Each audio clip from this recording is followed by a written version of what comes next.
Salut les coureurs de marathon, bienvenue sur la petite chronique de Spyro le Dragon. Aujourd'hui, vous allez continuer avec moi le marathon de test de bracelets de sport. Après le Xiaomi Mi Band 2 qui est clairement la vedette des bracelets de sport chinois en ce moment, on va tester un autre modèle qui est beaucoup moins cher. Est-ce qu'il est beaucoup moins bien ou est-ce que c'est un meilleur deal? C'est ce que va tâcher de déterminer le test d'aujourd'hui. Logo du partenaire qui m'a envoyé l'objet. Et c'est parti pour le test. Bien voilà, alors première grosse différence entre ce bracelet et celui de chez Xiaomi, c'est le packaging qui cette fois-ci est beaucoup plus détaillé, beaucoup plus riche que juste le carton tout marron de chez Xiaomi. Après, il y a des gens qui préféreront l'aspect sobre de l'autre. Chacun verra midi à sa porte. Ça tombe bien puisque ça donne l'heure.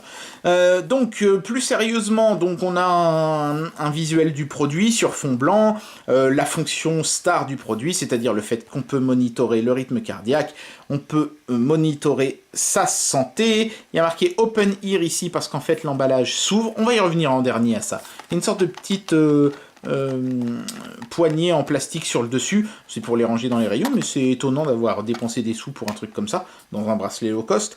Voilà, donc toutes les fonctionnalités distance, sédentaire, calories, machin, ça peut vous prévenir des alarmes et tout ça, ça vous donnera l'heure. Voilà, donc le QR code pour télécharger l'appli est carrément sur l'emballage cette fois-ci. Voilà, donc si vous avez envie de le scanner et d'aller jeter un coup d'œil à l'appli, elle est disponible chez Google et chez Apple. Comme ça, il n'y aura pas de jaloux, il vous faudra au moins Android KitKat ou iOS 7.1. Voilà, donc le Open Ear, c'est parce que ça s'ouvre ici, et c'est là que je me dis, mais mince, ils ont dépensé des sous dans le packaging, parce que c'est magnétique en fait, regardez. Et tac. Donc ce petit machin en plastique, plus apparemment il y aurait deux aimants, un en haut et un en bas, ça commence à faire cher juste pour l'emballage. En plus tout ça pour nous montrer une fenêtre sur laquelle on voit quasiment que dalle, puisque la montre, enfin le bracelet de sport, il est coincé dans le haut comme ça.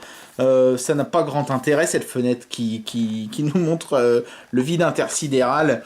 Voilà, un petit peu plus de détails sur le produit par rapport à ce qu'on avait sur la face avant, mais enfin... pour moi, des économies auraient pu être faites sur le packaging. J'espère que ça ne va pas nuire au bracelet en lui-même. Voilà, donc ce qui est un petit peu absurde, c'est qu'en dépit de l'ouverture magnétique ici, ça s'ouvre par en bas ou par en haut de manière tout à fait classique. Donc je trouve ça d'autant plus dommage d'avoir dépensé des sous pour le packaging. D'ailleurs, vous voyez, on peut voir les aimants néodymium qui sont scotchés dans le fond de l'emballage ici. Donc tout ça, pour moi, c'est un peu du gaspillage. On tombe sur une notice qui est en anglais cette fois-ci, donc ça c'est un point positif par rapport à celui de chez Xiaomi où c'était tout en chinois. Voilà, c'est déjà un petit peu plus compréhensible. Il y a du chinois aussi, hein, comme vous pouvez le voir, mais au moins là c'est bilingue, il y a de l'anglais de l'autre côté. Donc ça c'est déjà un premier point positif. Le système de recharge, il est différent de celui de chez Xiaomi, évidemment.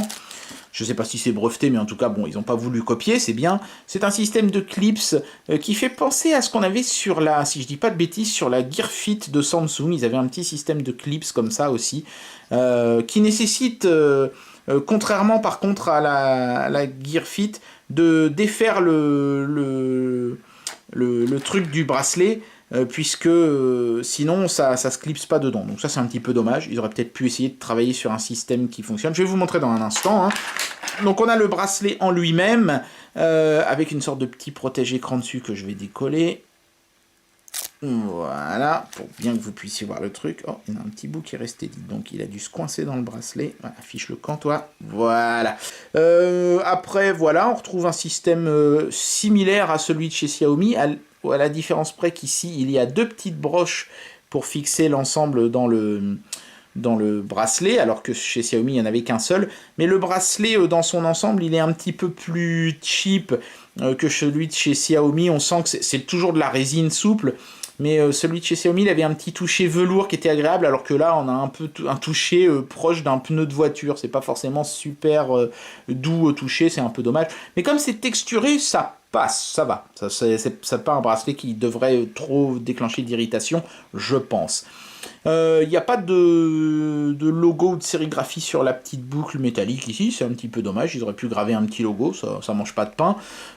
Donc ensuite, le bracelet se détache du boîtier comme ça. Voilà, c'est beaucoup moins évident que chez Xiaomi, hein.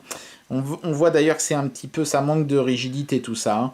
Donc ici en fait vous avez une sorte de petit bouton qui vient appuyer sur le petit bouton de l'appareil qui se situe ici sur le côté. Et chose étrange, si le fond est opaque, les tranches en revanche laissent apparaître un petit peu l'électronique, elles sont translucides. Je vois pas bien l'intérêt d'avoir fait comme ça, je sais pas trop pourquoi ils ont fait comme ça d'ailleurs. L'écran en plastique rend plutôt pas mal. Et donc on a le capteur cardiaque ici sur le dessous, et les petites broches pour la recharge. A noter que comme on a un bouton physique, ce qui n'est pas le cas de celui de chez Xiaomi, ce bracelet peut être complètement éteint, alors que celui de chez Xiaomi, on ne peut que le mettre en veille prolongée, ce qui est un petit peu dommage. Quand vous voulez par exemple offrir ça à quelqu'un, bah, vous pouvez l'éteindre complètement, le remettre dans sa boîte, et au moins vous êtes sûr que quand la personne le sortira de l'emballage, elle n'aura pas la batterie à plat, quoi. Alors que chez Xiaomi, c'est quelque chose qui risque d'arriver. Vous voyez les petites encoches ici? Ça vous permet de mettre le socle de recharge. Voilà, donc en fait, on met les encoches l'une en face de l'autre comme ça, et on clipse, tac, et ça se met assez facilement. Ça va, il n'y a pas trop de problème. Là où c'est plus chiant, c'est pour le défaire. Il faut quand même forcer un petit peu sur cette petite languette en plastique, et je sais pas, elle a l'air solide, mais est-ce qu'elle va tenir sur le long terme? À voir. En tout cas, c'est un peu moins pratique, je trouve, que le système de chez Xiaomi. Voilà, donc une fois qu'on a le bracelet au poignet, c'est plutôt confortable. C'est au moins aussi léger que celui de chez Xiaomi, donc pas de problème à ce niveau-là. Petit point positif que le bracelet de Xiaomi n'avait pas, celui-ci, il a un petit accéléromètre. Donc hop, quand je tourne le poignet, hop, l'écran s'allume tout seul. Sur celui de Xiaomi, j'ai essayé, j'y arrivais pas, ça marchait pas. Donc petit point positif. Et deuxième petit point positif, en plus de l'heure, j'ai le niveau de batterie et la date qui s'affiche. Par contre, gros point négatif, justement, en parlant de batterie, c'est l'autonomie. J'ai testé sur ce bracelet-là, on tient pas plus de 5-6 jours, donc une très petite semaine en veille.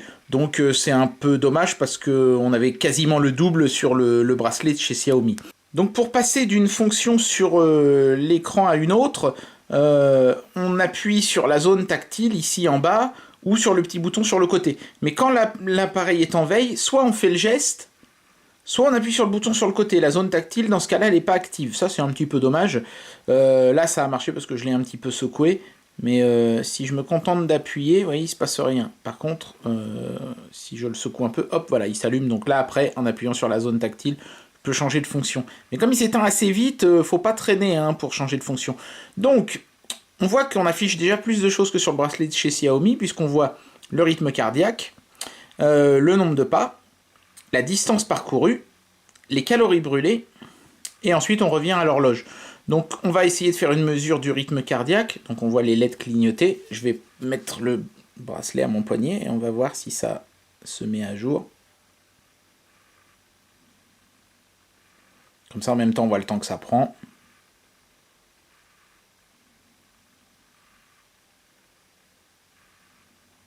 Voilà. Donc là, vous voyez, ce bracelet, lui, il continue d'afficher votre rythme cardiaque, là où celui de chez Xiaomi, vous renvoyez juste une valeur. Donc ici, on a une mesure un petit peu plus dynamique du rythme, et ça continue comme ça hein, jusqu'à ce que on appuie sur la zone tactile ou le bouton pour sortir du mode cardiaque, ce qui élimine bien sûr, éteint les petites LED à l'arrière. Voilà, donc maintenant il ne nous reste plus qu'à regarder un petit peu l'allure qu'a l'application qui vient avec cette montre.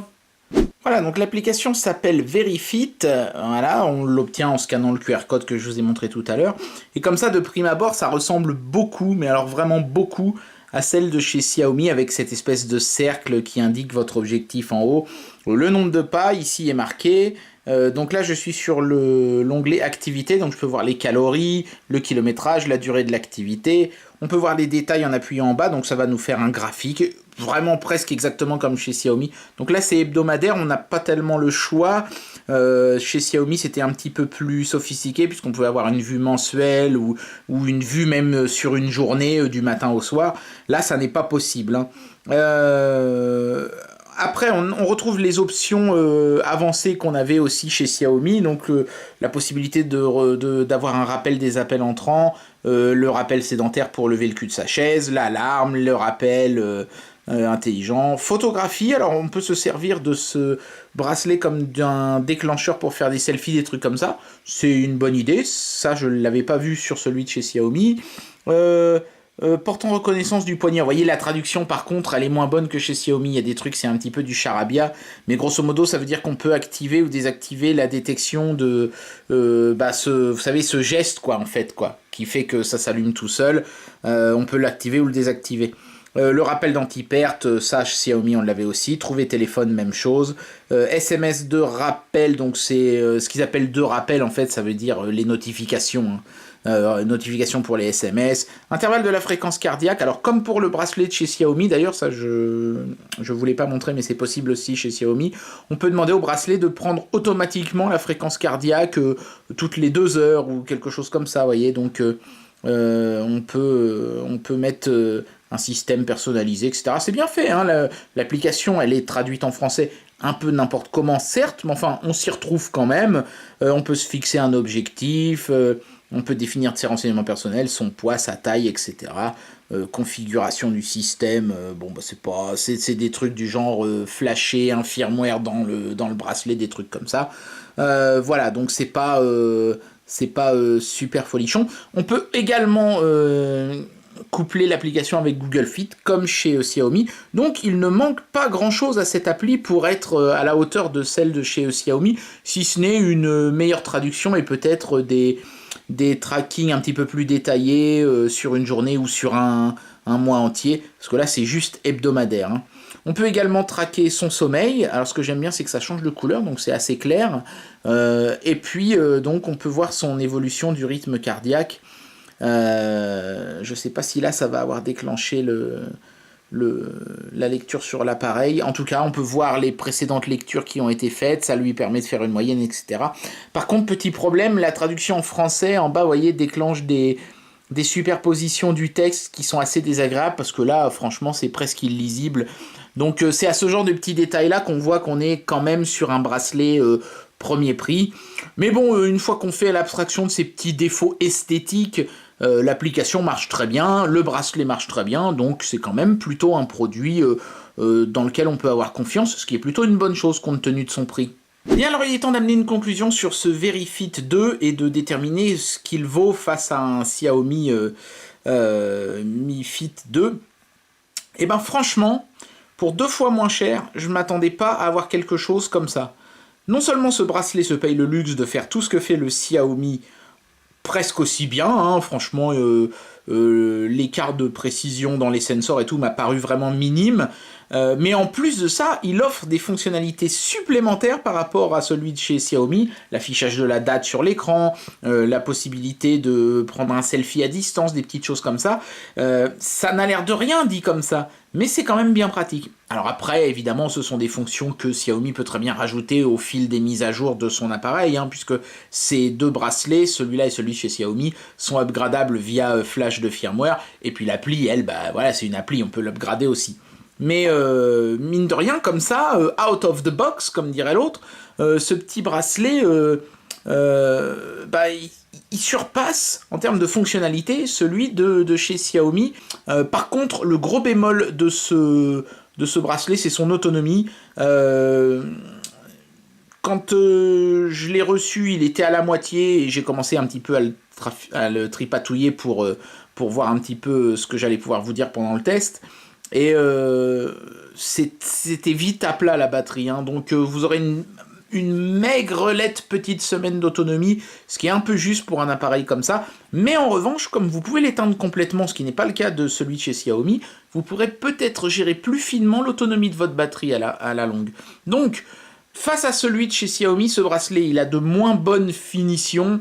Le bracelet fait un peu cheap, le boîtier est clairement pas construit aussi solidement, c'est un peu moins joli. Mais par contre, en termes de fonctionnalité, on est au même niveau et même un petit peu au-dessus. Donc j'ai envie de dire que c'est presque un match nul, mais très franchement, pour le prix, ce bracelet fait mieux que celui de chez Xiaomi. Malgré tout, comme il y a quand même pas mal de petites choses dans les finitions qui clochent, je vais mettre là encore la note de 4 sur 5. Je lui mets pas une meilleure note que celui de chez Xiaomi parce que certes, il a des fonctionnalités en plus, mais malgré tout, il y a quand même pas mal de petites contrariétés au niveau des finitions, notamment au niveau de l'appli qui est moins bien traduite et qui est surtout un peu fouillousse par moment avec du texte qui se chevauche et tout. Ça manque un petit peu de sérieux. Donc j'enlève quand même une étoile et je le mets ex aequo avec celui chez Xiaomi. Il est moins cher, il est un peu moins joli du coup, mais il est tout aussi complet.